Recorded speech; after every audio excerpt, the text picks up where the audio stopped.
Capítulo 6. O pecado atual. Minha alma pode morrer? Se um homem espeta uma faca no coração, morre fisicamente. Se um homem comete um pecado mortal, morre espiritualmente. A descrição de um pecado mortal é tão simples e tão real como isso. Pelo batismo, fomos resgatados da morte espiritual em que o pecado de Adão nos submergiu. No batismo, Deus uniu a si a nossa alma. O amor de Deus, o Espírito Santo, derramou-se nela, preenchendo o vazio espiritual que o pecado original havia produzido. Como consequência dessa íntima união com Deus, a nossa alma se eleva a um novo tipo de vida, a vida sobrenatural que se chama graça santificante e que é nossa obrigação perseverar. E não só perseverar, mas incrementar e intensificar. Deus, depois de unir-nos a si pelo batismo, jamais nos abandona. Após o batismo, o único modo de nos separarmos dele é repeli-lo deliberadamente. E isto acontece quando, plenamente conscientes da nossa ação deliberada e livremente, nos recusamos a obedecer a Deus e em matéria grave. Quando assim fazemos, cometemos um pecado mortal, que, como a palavra indica, causa a morte da alma. Esta desobediência a Deus consciente e voluntária em matéria grave é ao mesmo tempo a rejeição de Deus. Secciona a nossa união com Ele tão cabalmente como um alicate que cortasse o cabo que une a instalação elétrica da nossa casa aos geradores da companhia elétrica. Se você o fizesse, a sua casa mergulharia instantaneamente numa escuridão. A mesma coisa se passaria com a nossa alma depois de um pecado mortal, mas com consequências muito mais terríveis, porque a nossa alma não mergulharia na escuridão, mas na morte. Pavorosa, porque não se manifesta exteriormente. Não há o fedor da corrupção, nem a frigidez rígida. É uma morte em vida, pela qual o pecador fica nu e isolado no meio do amor e abundância divinos. A graça de Deus flui ao seu redor, mas não pode entrar nele. O amor de Deus toca-o, mas não o penetra. Perdem-se todos os méritos sobrenaturais que o pecador havia adquirido antes do seu pecado. Todas as boas obras feitas, todas as orações pronunciadas, todas as missas oferecidas, os sofrimentos padecidos por amor a Cristo, absolutamente tudo é varrido no momento de pecar. Esta alma em pecado mortal perdeu sem dúvida o céu. Se morresse assim, separada de Deus, não poderia ir para lá, pois não há modo de estabelecer a união com Deus depois da morte. O fim essencial da nossa vida é provarmos a Deus o nosso amor pela obediência. A morte encerra o tempo da nossa prova, da nossa oportunidade. Depois, não há possibilidade de mudarmos o coração. A morte fixa a alma para sempre no estado em que se encontra, amando a Deus ou rejeitando-o. Se perde o céu, não resta nenhuma alternativa à alma a não ser o inferno. Quando morremos, desaparecem as exterioridades e o pecado mortal, que ao cometê-lo se apresentou como uma pequena conceição ao eu, mostra-se a luz fria da justiça divina, tal como na realidade é. Um ato de soberba e rebeldia, como ato de ódio a Deus que está implícito em todo pecado mortal. E na alma irrompem as terríveis, ardentes e torturantes sede e fome de Deus, desse Deus para quem a alma foi criada, desse Deus que ela nunca encontrará. Essa alma está no inferno. E isto é o que significa, um pouco do que significa desobedecer a Deus voluntária e conscientemente em matéria grave, cometer um pecado mortal. Pecar é recusar a Deus a nossa obediência, o nosso amor. Dado que cada pedacinho nosso pertence a Deus e que todo o fim da nossa existência é amá-lo, torna-se evidente que cada pedacinho nosso deve obediência a Deus. Assim, esta obrigação de obedecer aplica-se não só às obras ou palavras exteriores, como também aos desejos e pensamentos mais íntimos. É evidente que podemos pecar não só fazendo o que Deus proíbe, pecado de ação, como deixando de fazer o que ele ordena, pecado de omissão. É pecado roubar, mas também é pecado não pagar as dívidas justas. É pecado trabalhar sérvil e desnecessariamente aos domingos, mas também o é não prestar a Deus o culto devido, faltando à missa nos dias de preceito. A pergunta o que é que faz boa ou má uma ação quase poderia parecer insultante pela sua simplicidade, e não obstante, formulei-a algumas vezes a crianças e mesmo a gente com curso superior sem receber a resposta correta. É a vontade de Deus. Uma ação é boa se for o que Deus quer que façamos. É má se for algo que Deus não quer que façamos. Algumas crianças responderam que esta ou aquela ação é má, porque eu disse o padre, ou o catecismo, ou a igreja, ou as escrituras. Não é, pois, despropositado mostrar aos pais a necessidade de que os filhos adquiram este princípio, tão logo alcancem a idade suficiente para distinguir o bem e o mal, e saibam que a bondade ou maldade de alguma coisa depende de que Deus a queira ou não, e que fazer o que Deus quer o nosso único modo de provarmos o nosso amor a Deus. Esta ideia será tão sensata para uma criança como o é para nós, e ela obedecerá a Deus com melhor disposição e alegria do que se tivesse que fazê-lo a um simples pai, sacerdote ou livro. É verdade que conhecemos a vontade de Deus pela Escritura e pela Igreja, mas nem as Escrituras nem a Igreja causam a vontade de Deus. Inclusive, os chamados mandamentos da Igreja não são mais do que aplicações particulares da vontade de Deus, interpretações detalhadas de nossos deveres que de outro modo poderiam não nos parecer tão claros e evidentes. Os pais devem ter cuidado de não exagerar a seus filhos as dificuldades da virtude. Se aumentam cada faltazinha da criança até torná-lo um pecado muito feio e muito grande, se lhe caem em cima, dizendo-lhe que cometeu um pecado mortal e que Deus já não o ama, só porque soltou um palavrão que ouviu ou diz, não quero, é muito provável que essa criança cresça com a ideia de que Deus é um preceptor muito severo e arbitrário. Se cada faltazinha lhe é descrita como um pecado muito grande, a criança crescerá desanimada ante a clara impossibilidade de ser boa e deixará de tentá-lo. E isso acontece. Para que uma coisa seja pecado mortal, sabemos que são necessárias 3 condições. Se falta qualquer delas, não haverá pecado mortal.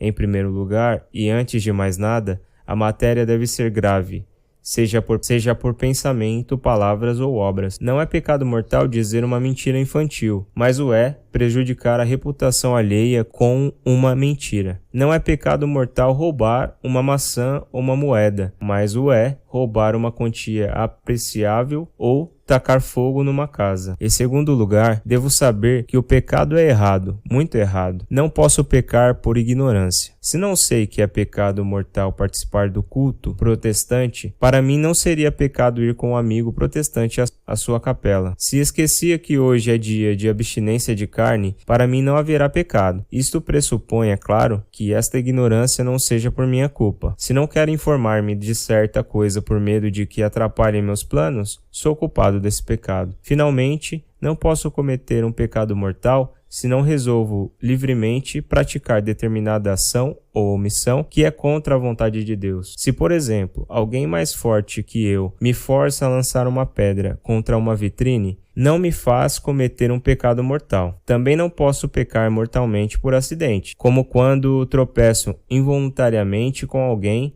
e este cai e fratura o crânio. Não posso pecar dormindo, por maldosos que se apresentem os meus sonhos. É importante que tenhamos ideias claras sobre isso, e é importante que nossos filhos as tenham na medida adequada à sua capacidade. O pecado mortal, a completa separação de Deus, é demasiado horrível para tomá-lo com leviandade, para utilizá-lo como arma na educação das crianças, para reduzi-lo ao nível de reflexão ou das travessuras infantis. Quais são as raízes do pecado? É fácil dizer se tal ou qual ação é pecaminosa. Não o é tanto dizer se tal ou qual pessoa pecou.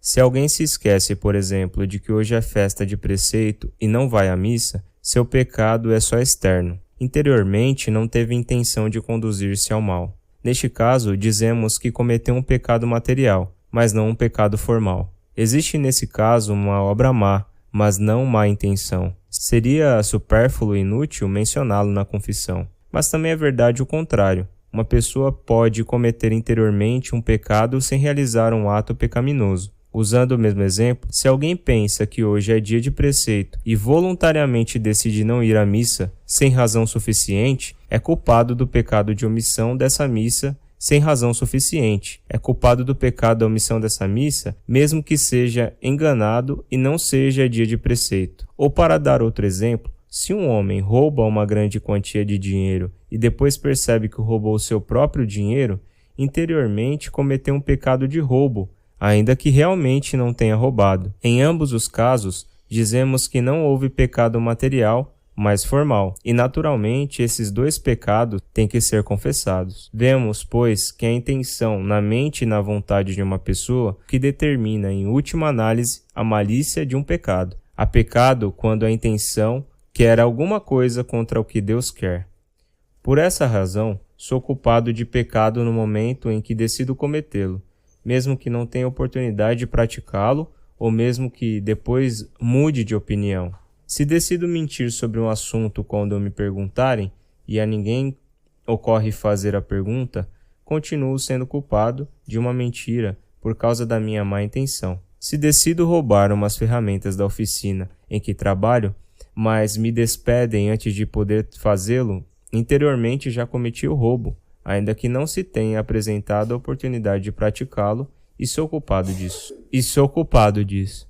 Estes pecados seriam reais, e se a matéria fosse grave, teria que confessá-los. Mesmo uma mudança de decisão não pode apagar o pecado. Se um homem decide hoje que amanhã irá fornicar e amanhã muda de ideia, continuar a ter sobre a sua consciência o pecado de ontem. A boa decisão de hoje não pode apagar o mau propósito de ontem. É evidente que aqui falamos de uma pessoa cuja vontade tenha tomado essa decisão. Não nos referimos à pessoa em grave tentação que luta consigo mesma, talvez durante horas ou até dias. Se essa pessoa alcança por fim a vitória sobre a si mesma e dá um não decidido à tentação, não cometeu pecado. Antes, pelo contrário, essa pessoa mostrou grande virtude e adquiriu grande mérito diante de Deus. Não dá motivo para sentir-se culpada, ainda que a tentação tenha sido violenta ou persistente. Se fosse tão fácil, qualquer um seria bom. Isso não teria mérito. Não. A pessoa de quem falávamos antes é a que resolve cometer um pecado, mas é impedida de fazê-lo por falta de ocasião ou por ter mudado de ideia. Isto não quer dizer que o ato exterior não tenha importância. Seria um grande erro inferir que, já que alguém tomou a decisão, tanto dá levá-la à prática ou não. Muito pelo contrário, realizar a má intenção e praticar o ato acrescenta gravidade ao pecado, intensifica a sua malícia. E isto é especialmente assim quando esse pecado externo prejudica um terceiro, como no roubo ou causa do pecado de outrem, como nas relações impuras. E já que estamos falando de intenção, vale a pena mencionar que não podemos tornar boa ou indiferente uma ação má com uma boa intenção. Se roubo a um rico para dar a um pobre, isso continua sendo roubo e é pecado. Se digo uma mentira para tirar um amigo de apuros, isso continua sendo uma mentira, e eu peco. Se uns, pois, usam anticoncepcionais para os filhos que já têm, disponham de mais meios, a pecaminosidade do ato se mantém. Em resumo, um bom fim nunca justifica meios maus. Não podemos forçar e retorcer a vontade de Deus para fazê-la coincidir com a nossa. Da mesma maneira que o pecado consiste em opormos a nossa vontade à de Deus, a virtude não é senão o esforço sincero por identificarmos a nossa vontade com a de Deus. Não é tão árduo, a não ser que confiemos somente em nossas próprias forças, em lugar de confiarmos na graça de Deus. Um velho axioma teológico o expressa dizendo: Deus não nega a sua graça a quem faz o que pode. Se fazemos o que podemos, rezando cada dia regularmente, confessando-nos e comungando com frequência, considerando humilde a grandiosidade do fato de o próprio Deus habitar em nossa alma em graça, que alegria saber que, seja qual for o momento em que Ele nos chame, estaremos preparados para contemplá-lo por toda a eternidade, mesmo que venha previamente o purgatório, ocupando-nos num trabalho útil e em diversões sãs, evitando as pessoas e lugares que possam pôr à prova a nossa humana debilidade, então não há dúvida da nossa vitória. É também muito útil conhecermos as nossas fraquezas. Você se conhece bem? Ou, para dizê-lo de uma forma negativa, sabe qual é o seu defeito dominante? Pode ser que você tenha muitos defeitos. A maioria de nós os tem, mas fique certo de que há um grande que se destaca mais que os outros, e é o seu maior obstáculo para crescimento espiritual. Os autores espirituais descrevem esse defeito como paixão dominante. Antes de mais nada, convém esclarecer a diferença entre um defeito e um pecado. Um defeito é o que poderíamos chamar o ponto fraco que nos faz facilmente cometer certos pecados e mais difícil praticar certas virtudes. Um defeito é, até que o eliminemos, uma fraqueza do nosso caráter, mais ou menos permanente, ao passo que o pecado é algo eventual, um fato isolado que deriva do nosso defeito. Se compararmos o pecado a uma planta nociva, o defeito será a raiz que o sustenta. Todos sabemos que, quando se cultiva um jardim, dá pouco resultado aparar as plantas daninhas rente ao chão. Se não se arrancam as raízes, crescerão outra vez. O mesmo ocorre na nossa vida com certos pecados, continuarão a aparecer continuamente, se não arrancarmos a raiz, esse efeito do qual eles nascem. Os teólogos dão uma lista de 7 defeitos ou fraquezas principais. Quase todos os pecados atuais se baseiam num ou noutro deles. Essas 7 fraquezas humanas se chamam ordinariamente os 7 pecados capitais. A palavra capital neste contexto significa relevante ou mais frequente, não que necessariamente sejam os maiores ou os piores. Quais são esses 7 vícios dominantes da natureza humana? O primeiro é a soberba, que poderíamos definir como a procura desordenada da nossa própria honra e excelência. Seria muito longa a lista de todos os pecados que nascem da soberba. A ambição excessiva, a jactância em relação às nossas forças espirituais, a vaidade, o orgulho, eis aí uns poucos. Ou, para usar expressões contemporâneas, a soberba é a causa dessa atitude cheia de amor próprio que nos leva a manter o status para que os vizinhos não murmurem. A ostentação, a ambição de escalar postos e brilhar socialmente, de estar na crista da onda e outras coisas do mesmo jaez. O segundo pecado capital é a avareza, ou o imoderado desejo de bens temporais. Daqui nascem não só os pecados de roubo e fraude, como também os menos reconhecidos de injustiça. Daqui nascem não só os pecados de roubo e fraude, como também os menos reconhecidos de injustiça entre patrões e empregados, práticas abusivas nos negócios, tacanice, indiferença ante as necessidades dos pobres, e isso para mencionar só uns poucos exemplos. O seguinte na lista é a luxúria.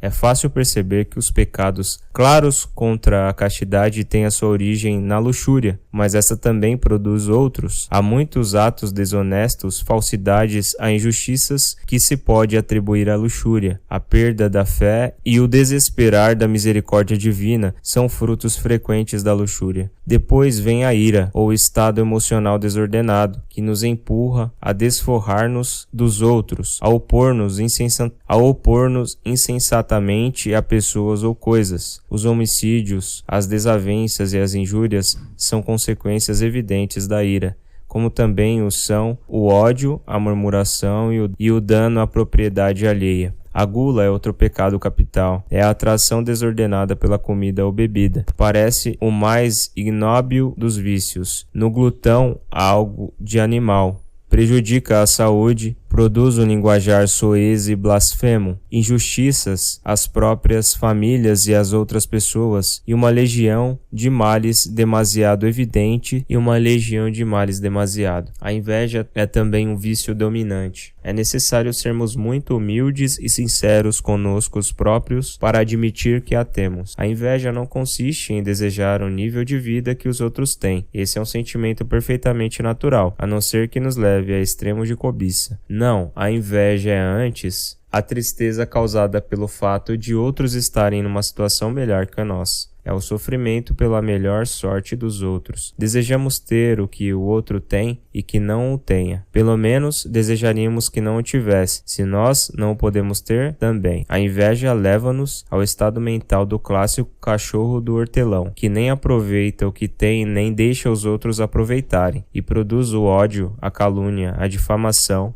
o ressentimento, a difamação e outros males semelhantes. Finalmente, temos a preguiça, que não é simples desagrado perante o trabalho. Há muita gente que não acha agradável o seu trabalho. A preguiça é, antes de tudo, fugir do trabalho pelo esforço que ele implica. É o desgosto e a recusa ante o cumprimento de nossos deveres, especialmente de nossos deveres para com Deus. Se nos contentamos com o nível baixo da nossa procura de santidade, especialmente se nos conformamos com a mediocridade espiritual, é quase certo que a sua causa é a preguiça. Omitir a missa em dia de preceito, desleixar-se na oração, fugir das obrigações familiares e profissionais, tudo isso provém da preguiça. Estes são, pois, os 7 pecados capitais: soberba, avareza, luxúria, ira, gula, inveja e preguiça. Sem dúvida, temos o louvável o costume de examinar a nossa consciência antes de nos deitarmos e, evidentemente, ao nos confessarmos. De hoje em diante, seria muito proveitoso perguntar-nos não só